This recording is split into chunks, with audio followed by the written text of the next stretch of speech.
اب جو بیچارے کنوارے سنیں گے وہ کہیں گے یار 2 سے اکٹھا نکاح تو وہ تو ہمارا تو 1 سے بھی نہیں ہو رہا. 2 بہنوں سے اکٹھا نکاح قرآن نے حرام قرار دے دیا. دیکھیں سورۃ النساء کی جو آیت نمبر ہے نا 24، جو پارہ نمبر 4 کی آخری آیت ہے، اس میں نا محرمات ابدیہ اللہ تعالیٰ نے بیان کر دی ہیں. ایسے رشتے جو ہمیشہ کے لیے اللہ تعالیٰ نے حرمت والے قرار دے دیے ہیں نکاح کے پوائنٹ آف ویو سے، کہ ان کے ساتھ اب نکاح نہیں ہو سکتا. اس میں آپ دیکھیں کون کون سے رشتے ہیں جو اللہ تعالیٰ نے بیان کیے ہیں. پارہ نمبر 4 کے بالکل اینڈ پہ جا کے آیت نمبر 23 ہے جی، 24 نہیں ہے 23. اعوذ باللہ من الشیطان الرجیم. حرمت علیکم امہاتکم، حرام کر دی گئی ہیں تم پر تمہاری مائیں. ماں سے کسی کی شادی نہیں ہو سکتی، نکاح نہیں ہو سکتی. وبناتکم، اور تمہاری بیٹیاں.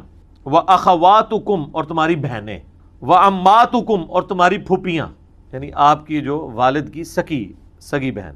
وخالاتکم، اور تمہاری خالائیں، والدہ کی بہن. وبنات الاخی، اور بیٹیاں بھائی کی، بھتیجیاں. وبنات الاختی، اور بیٹیاں بہن کی یعنی بھانجیاں. یہ وہ سارے ہیں جن سے آپ نکاح نہیں کر. وامہاتکم اللاتی ارضعنکم، اور وہ مائیں جو دودھ کے رشتے سے تمہاری مائیں ہیں، جن کا دودھ تم نے، ان سے بھی تمہارا نکاح نہیں ہو سکتا. واخواتکم من الرضاعہ، اور جو رضاعت کے رشتے میں تمہارے بہن بھائی بن چکے ہیں نا، یعنی جس عورت کا تم نے دودھ پیا ہے نا، اس کی جتنی بھی اولاد ہے نا، اس سے تمہارا اب نکاح نہیں ہو سکتا. وامہات نسائکم، اور تمہاری بیویوں کی جو مائیں ہیں نا، ساس، وہ بھی آپ کے اوپر ہمیشہ کے لیے حرام ہے. چاہے آپ کی بیوی مر بھی جائے، آپ اپنی ساس کے ساتھ شادی نہیں. اس میں پھر اختلاف ہے کہ کہیں پہ نکاح ہوا تھا، رخصتی سے پہلے طلاق ہو گئی، تو اب کیا ایسی عورت کی ماں کے ساتھ شادی ہو سکتی ہے؟ تو صحابہ کی اکثریت کہتی ہے کہ نہیں. جس عورت سے ایک دفعہ بھی آپ کا نکاح ہو گیا، چاہے آپ نے اس سے ازدواجی تعلق قائم کیا یا نہیں کیا، رخصتی ہوئی یا نہیں ہوئی، اب اس کی ماں آپ کے اوپر ہمیشہ کے لیے حرام. کیونکہ قرآن میں یہ الفاظ جو تھے نا، اس سے بعض لوگوں نے اجتہاد کیا. وہ آگے الفاظ آ رہے ہیں. وَرَبَائِبُكُمُ اللَّاتِي فِي حُجُورِكُم مِّن نِّسَائِكُم، اور ایسی عورتیں ہیں جن سے تم شادی کر چکے ہو، ان کی جو بچیاں ہیں جو پہلے خامن سے تھی، وہ بھی تمہارے لیے حرام ہے، وہ تمہاری بیٹیوں کی ماں. اللَّاتِي دَخَلْتُم بِهِنَّ، بشرطے کہ تم نے ان کے ساتھ ازدواجی تعلق قائم کر لیا. تو یہ جو ہے نا کہ ایسی عورت جس سے آپ انٹر کورس کر لیں، اب بس اس کے بعد اس کی جو اولاد ہے نا، چاہے وہ آپ کی شادی سے پہلے کسی اور خامن سے تھی، یا آپ نے اس کو چھوڑ دیا اور وہ کہیں اور شادی کرتی ہے اور اس سے کوئی اولاد ہوتی ہے، وہ ہمیشہ کے لیے آپ پہ حرام ہو. تو یہ دخل تم بہن کا تعلق اس کے ساتھ ہے. لیکن بعض لوگ کہتے ہیں اگر ہم اسے پیچھے لے جائیں نا، ساس کے کیس میں، کہ ایسی عورتیں جن سے تم انٹر کورس کر چکے ہو، ان کی مائیں تم پر حرام ہے، لیکن یہ اس کے ساتھ بیٹھتا نہیں ہے، وہ بالکل الگ چیز. تو صحابہ کرام بہرحال اس کو، چونکہ صحابہ دین میں حجت ہیں قرآن سمجھنے کے اعتبار سے، وہ اس کو حلال نہیں سمجھتے تھے. چاہے ازدواجی تعلق قائم کیا یا نہیں کیا، وہ کہتے تھے جو ایک دفعہ جس پہ آپ کی بیوی کے طور پہ نام بولا گیا، چاہے رخصتی ہوئی ہے یا نہیں ہوئی، نکاح ہو گیا، اب اس کی ماں کے ساتھ آپ شادی نہیں کر سکتے. وہ ساس ہمیشہ کے لیے حرام ہے.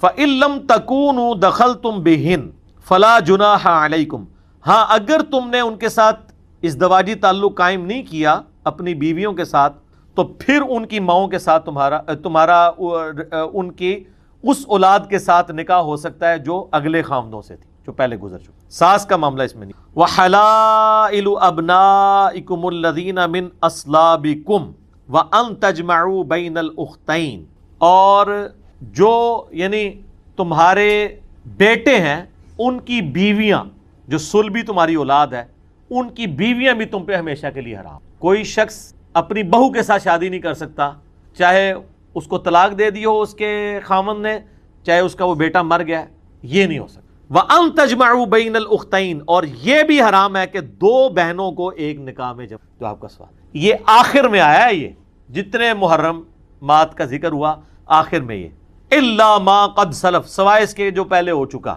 یعنی پہلے اگر یہ گناہ کیا تو توبہ کرو. اس کا یہ مطلب نہیں کہ اگر پہلے کسی نے کیا ہوا ہے تو وہ اب وہ رکھے گا، نہیں. اسلام میں جب 4 شادیوں کا حکم آیا نا، تو جس نے پہلے 4 سے زیادہ کی تھی تو انہوں نے 4 سے اوپر والی سارے ان کو چھوڑ دیا.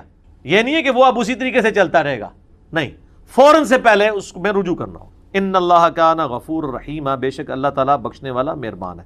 تو اب آپ یہ ذرا گننا شروع کریں کہ کتنے حرمت والے رشتے ہیں. نمبر 1 مائیں، نمبر 2 بیٹیاں، نمبر 3 بہنیں، نمبر 4 پھوپھیاں، نمبر 5 خالائیں، نمبر 6 بھتیجیاں، نمبر 7 بھانجیاں، نمبر 8 رضائی دودھ کے رشتے سے مائیں، نمبر 9 ان ماؤں کی جو اولاد ہے جو دودھ کے رشتے سے آپ کے بہن بھائی ہیں، نمبر 10 ساس، ساس سے ہمیشہ کے لیے نکاح حرام ہے، چاہے رخصتی آپ کی اس کی بیٹی کے ساتھ شادی کے بعد ہوئی یا نہیں ہوئی، یہ 10 ہو گئیں۔ نمبر 11 وہ عورتیں جو آپ کے نکاح میں ہیں ان کی جو اولاد پہلے جو خامند گزر چکے ہیں نا ان سے ہے، بشرطے کہ اس عورت کے ساتھ آپ نے ازدواجی تعلق قائم کیا ہے۔ اور پھر ساتھ ہے کہ اگر ازدواجی تعلق قائم نہیں کیا، صرف نکاح ہی ہوا تھا اور طلاق ہو گئی، تو ان کی اس پچھلی والی اولاد کے ساتھ آپ شادی کر سکتے ہیں۔ اور نمبر 12 آپ کی بہو جو آپ کے صلبی بیٹوں کی بیویاں ہیں وہ بھی ہمیشہ کے لیے آپ کے اوپر حرام ہے۔ اور نمبر 13 یہ بھی حرام ہے کہ 2 بہنوں کو ایک نکاح میں اکٹھا کیا جائے۔ 13 حرمت والے رشتے آئے ہیں، بس یہ 13 رشتے ہی حرام ہیں، باقی 13 کروڑ سے زیادہ عورتیں آپ کے لیے حلال ہیں۔ یہ نہ ہو کسی کو ٹینشن ہو جائے کہ یہ بھی حرام ہے، تو بچہ کیڑا ہے، صرف 13 ہی حرام ہے، باقی سب کے سب حلال ہیں۔ ٹھیک ہے جی۔ اس میں ایک ایکسٹینشن ہے اس کی تفسیر کے طور پہ، بخاری اور مسلم میں حدیث ہے، نبی علیہ السلام نے فرمایا کہ پھوپھی اور بھتیجی کو ایک نکاح میں جمع کرنا حرام ہے، اور خالہ اور بھانجی کو بھی ایک نکاح میں جمع کرنا حرام ہے۔ قرآن میں تو صرف آیا تھا 2 بہنوں کا، تو اگر آپ اس کو دقت نظر سے دیکھیں نا تو وہ بالکل فٹ ان بیٹھتا ہے اس کے ساتھ، وہ رشتہ چل بھی 2 بہنیں اگر نکاح کے اندر ہوں گی تو آپ دیکھیں گے کہ وہ ان کی آپس کا جو بہنوں والا رشتہ ہے وہ بھی خراب ہو جائے گا۔ 2 بھائیوں کی شادی 2 بہنوں کے ساتھ ہو جائے وہ رشتے چل رہے ہوتے، تو وہ ایک خامن دن سے 2 بہنیں آ جان تو بڑا ایٹم بم ہے۔ 2 بھائیوں کی شادی آپ 2 بہنوں کے ساتھ کرا دیں، یعنی وہ آپس میں ہم زلف ہوں، تو وہ مصیبت بنی ہوئی ہوتے ہیں، یا بہنیں جو ہے ڈومیننٹ کر جاتی ہیں خامدوں کے اوپر، یا خامدوں نے وہ دبا لی ہوتی ہیں، تو ایک خامد کے اندر اگر 2 بہنیں آ جائیں گی تو کیا بنے گا، کیونکہ وہ ریسورسز شیئر ہو رہے ہوں گے۔ اسی طریقے سے پھوپھی اور بھتیجی اگر ایک جگہ جمع ہو جائیں گے، یا خالہ اور بھانجی ایک جگہ جمع ہو جائیں گے تو وہی مسئلہ ہو جائے گا۔ بخاری و مسلم میں حدیث ہے کہ جو رشتے خون کی وجہ سے، نسب کی وجہ سے حرام ہے، وہی دودھ کی وجہ سے بھی حرام ہو جائیں گے۔ یعنی جس طرح یہ رشتہ نسب کا ہوتا ہے نا قائم، اسی طریقے سے دودھ کے جو بھی رشتے ہوں گے نا وہ حرام ہو جائیں گے۔ لیکن اس میں یاد رکھیے گا، ایک بچے نے دودھ پیا کسی عورت کا تو بس اس بچے کے لیے اس عورت کی اولاد حرام ہوئی ہے، اس بچے کے بہن بھائیوں کے لیے نہیں حرام ہوئی، کیونکہ اس بچے کے بہن بھائی جو ہے نا وہ اس عورت کے بیٹے نہیں ہیں، کیونکہ انہوں نے دودھ تو نہیں پیا ہوا۔ وہ رشتہ یہ اکثر لوگ پوچھ رہے ہوتے ہیں کہ عہدہ ہو جائے گا، عہدہ ہو جائے گا بھائی جی، صرف وہ ایک بندے نے جو، اور وہ بھی صحیح مسلم میں حدیث ہے کہ 1 یا 2 دفعہ دودھ پینے سے نہیں، 5 دفعہ کم از کم دودھ پیا جائے مختلف اوقات میں، تب رضاعت کا رشتہ قائم ہوتا ہے۔ تھوڑا سا دودھ پلانے سے رضاعت کا رشتہ قائم نہیں ہوتا، 5 دفعہ کم از کم، وہ صحیح مسلم میں حدیث میں۔ اور صحیح مسلم میں حدیث ہے کہ یہ جو دودھ سے رشتہ قائم ہونا ہے یہ بھوک کی عمر تک ہے، اور اما عائشہ کہتی ہیں وہ بھوک کی عمر 2 سال ہے، جو قرآن میں آئی ہے سورۃ البقرہ میں آج ہم نے پڑھی کہ 2 سال تک یعنی دودھ پلانا ہے۔ تو وہ 2 سال کے اندر اگر دودھ پی لے وہ بچہ، یہ نہیں ہے کہ ایک جوان بندہ دودھ پی لے کسی عورت کا تو وہ اس کا بیٹا بن جائے گا۔ تسی ہس رہے ہوتے سعودی مفتی نے فتوے دیتے ہوئے نہیں دیتے۔ یہاں پہ ایک بھائی آئے وہ ایک عرب کنٹری سے، تو وہ کہہ رہے تھے ہمارے آفس کے اندر تو باقاعدہ انہوں نے عرب کے علماء سے، یہاں پہ بھی کئی اہل حدیث یہ کہتے ہیں، بہت کم، سارے نہیں، تو وہ کہتے ہیں انہوں نے وہ علماء عرب سے فتویٰ لے لیا تھا کہ تو ہماری جو فیمیل یہاں پہ ہیں ان کا وہ سارے آفس کولیگ نے دودھ پی لیا، وہ سارے بہن بھائی ہیں۔ یہ اس طرح کرنے بہن بھائی کو بن جائے گا یار۔ اور آج کا تو چونکہ انجیکشنز ایسے آ گئے ہیں کہ یعنی کوئی عورت اگر پریگننٹ نہ بھی ہو تب بھی اس کا دودھ اتر سکتا ہے انجیکشن کے ذریعے، شادی شدہ نہ بھی ہو۔ ظاہر ہے وہ ہارمونز ہیں نا، اب سائنس نے ترقی کر لی ہے نا، ہارمونز ہی اتار رہے ہیں نا آپ کے۔ اگر بھینسوں کو ٹیکے لگا کے خالی ٹیکہ لا کے بھی دودھ نکل آتا ہے، کیوں جی عثمان بھائی؟ یہ عثمان بھائی اگلے دن ایک جگہ دودھ لینے کے لیے گئے نا تو وہ بھینسوں کو ٹیکہ لگاتے ہیں دودھ اتارنے کے لیے، وہ جو اس کا بچڑا وغیرہ تھا وہ مر گیا یا جو بھی ہوا، تو انہوں نے ان کو مشورہ دیا کہ اس دفعہ ٹیکہ نہیں، صرف ٹیکے لگاؤ، اس میں دوائی نہ ڈالو۔ تو اس نے جیسے ہی خالی ٹیکہ بھی لگایا نا تو دودھ نیچے آ گیا، اور دہشت کھا کے، پتہ نہیں عثمان صاحب تہاڈی دہشت کھا دی ہے انہیں کہ ٹیکے دی کھا دی ہے۔ تو وہ اس نے کہا بھائی جی تسی بڑی مہربانی کی تھی، ساڈے پیسے بچا لینے، پہلے ٹیکہ پڑنا دے، وہ خالی سرنج ہی مارا گے 5 روپے دی، ٹھا سرنج ماری، دودھ دینا شروع۔ میرا خیال ہے وہ شاید اس سوئی کی تکلیف یا ڈر کی وجہ سے نا دودھ اترا ہے۔ ویسے تو وہ جو ہے نا وہ خاص ٹیکہ ہے جو دیا جاتا ہے، اس کے اوپر میرے علیحدہ سے ایک کلپ ریکارڈڈ ہے کہ یہ ٹیکے والا دودھ جو ہے اس طریقے سے یہ ناجائز ہے، کیونکہ یہ میڈیکلی بھی غلط ہے اس دودھ جو آئے گا، اور پلس اس بھینس کو بھی جس طریقے سے یہ لاغر کر دیتے ہیں اور بعد میں اس کا پھر گوشت بھی مارکیٹ کے اندر آتا ہے.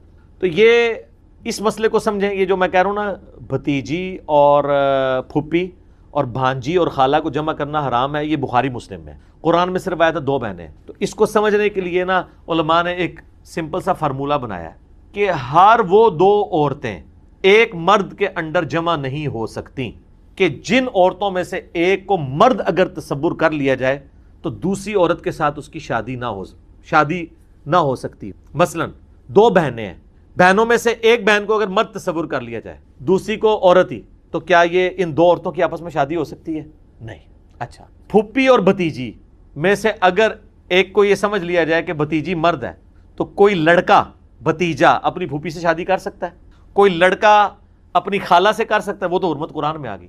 تو جس طرح یہ فارمولہ بنتا ہے نا, اس تحت وہ عورتیں جن میں سے ایک کو مرد تصور کر لیا جائے, وہ 2 عورتیں بھی کسی ایک اور مرد کے اندر ایک وقت میں جمع نہیں ہو سکتی. ہاں آلٹرنیٹیولی ہو سکتی ہیں, جس طرح نبی علیہ السلام کی 2 بیٹیاں یک بعد دیگرے سیدہ ام کلثوم اور سیدہ رقیہ حضرت عثمان کے عقد میں رہی ہیں. بہنیں تھیں, بیک وقت نہیں تھی. بیک وقت یہ والا جو رشتہ ہے, یہ بیک وقت منع ہے.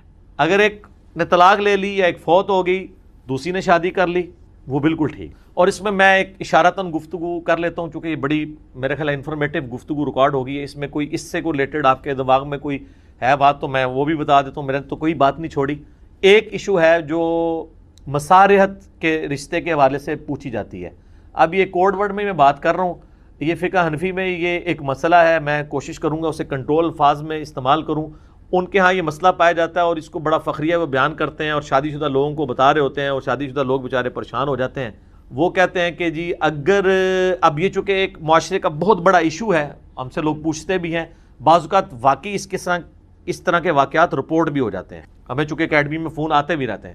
اگر کسی شخص نے فقہ حنفی کا مسئلہ میں بتا رہا ہوں آپ کو, قرآن و سنت کا یہ مسئلہ نہیں ہے. امام بخاری نے باقاعدہ صحیح بخاری میں باب باندھ کرنا مساریت کے رشتے کو کنڈیم کیا ہے کہ اس طریقے سے کوئی کسی کی بیوی فارغ نہیں ہوتی. فقہ حنفی والے یہ کہتے ہیں کہ جی اگر کسی مرد نے ایون غلطی کے ساتھ بھی بھول بھلائیے سے شہوت کے ساتھ اپنی ساس کو ہاتھ لگا لیا, تو اس کی اپنی بیوی ہمیشہ کے لیے اس پہ حرام ہوگی. جی یہ پیٹ مسئلہ ہے اور بڑے فخریہ بتاتے ہیں اس اعتبار سے کہ یہ پتہ جے, یقین کرو تہاڈی پبلک نو اگر پتہ لگنا شروع ہو جائے نا تو تانوں طلاقاں دے کے ٹر جانو.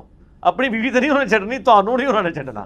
جس طرح میں نے ان کا مسئلہ بتایا تھا نا, یہ کہتے ہیں گن پوائنٹ پہ طلاق دلوائی جا سکتی ہے, جبکہ قرآن سورہ النحل میں کہتا ہے کہ اگر کسی میں زندگی موت کی کشمکش بن گئی, گن پوائنٹ پہ اسے ایک تلوار کی نوک پہ کوئی کہتا ہے نا کلمہ کفر بک, اور دل میں ایمان ہے تو وہ کفر بول بھی دے تو اس کا ایمان نہیں جاتا, تو بیوی کیسے چلی جائے گی؟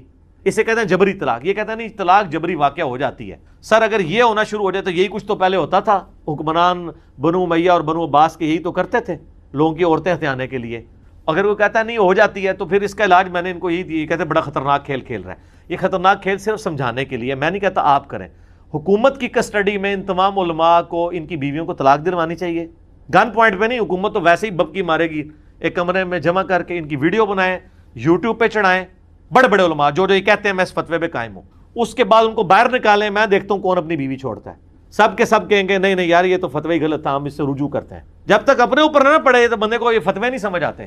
لوگوں کو بتانے کے لیے, لوگوں کو پریشان کرنے کے لیے فتوے لوگوں کو بتاتے پھرتے ہیں. ایسے کوئی طلاق واقع نہیں ہوتی. کئی مرد ہیں ان کو پریشرائز کر کے لوگ بیویوں کو طلاق دلوا دیتے ہیں. اس طرح نہیں طلاق ہوتی ہے جب تک اس کی دل میں نیت نہیں ہے طلاق دینے کی. تو وہ مساریت کا میں بتا رہا تھا, یہ اس طرح کہتے ہیں جی وہ ہاتھ لگایا تو فارغ. اس سے بڑی بات وہ کہتے ہیں کہ جی رات کے وقت کوئی مرد اٹھا اور غلطی سے اس کا ہاتھ اس کو نہیں پتا تھا, بیوی کی بجائے اپنی بیٹی پہ پڑ گیا, تو اس کی بیوی ہمیشہ کے لیے اس پہ حرام ہوگی. اس دا اگلا بھی خطرناک ورژن سنو. اگر کسی سسر نے اپنی بہو کو چھو لیا شہوت کے ساتھ, تو وہ بہو اس کے بیٹے پہ ہمیشہ کے لیے حرام ہوگی. وہ بیٹا بیچارہ باہر مزدوری کرنے گیا, انہوں پتہ ہی نہیں ہے. یہ صرف چھونے کی بات ہو رہی ہے سر, چھونے کی. اسی طریقے سے کسی داماد نے اپنی ساس کو شہوت کے ساتھ چھو لیا, صرف چھو لیا, تو اس کی اپنی بیوی اس کے اوپر حرام ہوگی. اس طرح نکاح فاسد نہیں ہوتے, نہ طلاق ہوتی ہے. لیکن یہ سارے کے سارے اعمال جو ہیں یہ انتہائی کبیح اور عذاب کا مستحق ہیں اگر کوئی یہ کرتا ہے. یہ زنا کے مترادف ہیں. جو بخاری مسلم میں حدیث ہے کہ ہاتھ بھی زنا کرتے ہیں, زبان بھی زنا کرتی ہے, آنکھیں بھی زنا کرتی ہیں, پاؤں بھی زنا کرتے ہیں، شرمگاہ اس کی تصدیق کرتی ہے۔ یہ اس طریقے سے کام کرنا، یہ میں اس کام کو سپورٹ نہیں کر رہا، یہ ذہن میں رکھیے گا، لیکن اس کام کی وہ جو سزا بتا رہے ہیں نا، وہ میں کہہ رہا ہوں یہ اس لیول کا جرم نہیں کہ اس کے ساتھ یہ کیا جائے۔ تو تعزیراً آپ جو کچھ کرنا چاہتے ہیں، ویسے تو جب کوئی اس طرح کے واقعات تو اس طرح کو پبلکلی تو نہیں بتاتا نا، اور بعض اوقات کوئی عورتیں بھی ایسی ہوتی ہیں کہ وہ ان کی نہیں اپنے سسر کے ساتھ یا ساس کے ساتھ بن رہی ہوتی، وہ جھوٹا بلیم لگا کے بھی علیحدہ مکان لینے کے لیے بھی اس طرح کی حرکتیں کر دیتی ہیں، اور بعض اوقات جینون کیس بھی ہوتا ہے۔ لیکن یہ مساریت کا چونکہ لوگ پوچھتے تھے تو مجھے بڑی دفعہ میرے اسٹوڈنٹ نے کہا یہ سوال اتنا آتا ہے تو اس کو کہیں بریف کریں، تو اب چونکہ یہ ایک محرمات ابدیہ ڈسکس ہو رہے تھے، اس کے کانٹیکسٹ میں نے اسے ڈسکس کیا۔ میں اس پہ کوئی بےہودہ قسم کا وہ تھامنیل بنا کے اسے اپلوڈ نہیں کرواؤں گا، کنٹرول الفاظ کے اندر ہی یعنی جو ہے نا اس کو کریں گے، میسیج بھی پہنچ جائے، تاکہ آندہ کے لیے اگر کسی نے اس کو ایز اے ریفرنس لینا ہے تو اس میں کوئی دلیل کیا ہے؟ دلیل سب سے بڑی ہے کہ ہمارے سلف میں سے امام بخاری نے صحیح بخاری میں یہ تمام باتیں لکھ کے اس کا رد کیا ہے۔ اچھا، وہ کہیں گے یہ تو امام بخاری کا اوپینین ہے، تو کوئی دلیل دیں۔ دلیل تو آپ نے دینی ہے اپنی چول کی، ہماری دلیل تو یہ قرآن ہے کہ محرمات ابدیہ ہیں، آیت نمبر 23 سورہ نساء میں 13، اور اسی میں سے آخری کی ایکسٹینشن میں 2 بخاری مسلم میں۔ آپ اس کے علاوہ ایک رشتہ ڈیولپ کر رہے ہیں کہ وہ بھی حرام ہو جائے گی، تو وہ آپ کو ثابت کرنا ہوگا کہ کہاں سے حرام ہوئی۔ دلیل تو آپ نے دینی ہے، دلیل ہم نے تو نہیں دینی، چونکہ آپ نے اسے حرام قرار دیا ہے نا، تو دلیل آپ نے دینی ہے نا۔ حلال تو اپنی اصل میں ہے، حلال تو اپنی اصل میں ہے، حرام کے لیے دلیل چاہیے کہ آپ بتائیں کہاں لکھا ہوا ہے، ٹھیک ہے نا، کیونکہ دعویٰ تو آپ کا ہے۔ ہمیں جو اللہ نے حرام بتائے ہیں رشتے وہ بتا دیے قرآن میں، بخاری مسلم میں، آپ اس کے اندر اپنی طرف سے بھی حرام رشتے ایڈ کر رہے ہیں، یا آپ بیوی کے فارغ ہونے کا یا طلاق کا اور راستہ بھی بتا رہے ہیں جو قرآن و حدیث میں موجود نہیں ہے، تو دلیل تو آپ کو پیش کریں۔ اور پھر کہتے ہیں دسو قرآن دیسی کتنے لکھے ہے، ایڈی وڈی چول ماری ہے، قرآن دیسی تو نہیں ہونی نا، یہ تو چول والی کتاب ہی چول ہوئے گی نا، یہ تو تسی کھڑنی ہے نا۔ خود سے ایک بات بتاتے پھر بتاتے کہاں لکھا ہوا ہے، قرآن حدیث میں کیوں یہ لکھا ہوا ہوگا؟ قرآن حدیث نے جو شریعت بیان کی ہے وہ کر دی ہے، تو یہ اصول بھی سمجھیں کہ جو دعویٰ کر رہا ہے دلیل اس نے لے کے آنی ہے۔ ہم نے ان کے دعوے کو کہا کہ آپ کا دعویٰ باطل اس لیے کہ اگر یہ حرمت کے رشتے تھے تو قرآن میں سورہ نساء آیت نمبر 23 میں آ جاتے یا بخاری مسلم میں آ جاتے۔ رضاعت کا رشتہ آیا ہے وہ میں نے بتا دیا، قرآن میں بھی رضاعت کے بارے میں بات آ گئی ہے، ٹھیک ہے۔ باقی جو چیز حدیث میں تھی میں نے بتا دی، قرآن سے 13 وہ بتا دیے کہ یہ محرمات ہیں۔ آپ نے جو یہ چیزیں ڈیولپ کر لی ہیں تو وہ آپ کو بتانی ہو، وہ ہم نے نہیں بتانی ہو، ٹھیک ہو گیا جی۔